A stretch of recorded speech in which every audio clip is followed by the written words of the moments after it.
important Rare Disease Day and to celebrate it, because the more that you share about the rare disease, the more that people it's going to reach. And like I said, with Riker's diagnosis, I've worked with some a pretty big hospital, and nobody had ever seen a patient with Pompe disease, and almost everybody I've ever talked to has never heard of Pompe disease. So this gives you a chance to say, this is the disease my child has, these are the symptoms, this is what we go through every week, you know, this is all about it. And it's just a chance for us all to come together and to celebrate and to share our stories of what it's like to have a rare disease or have a child with a rare disease.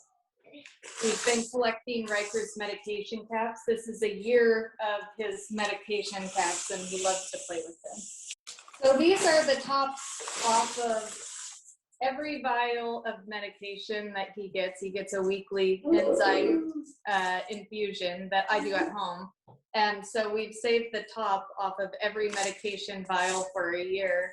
And we've been doing art projects with them for Rare Disease Day.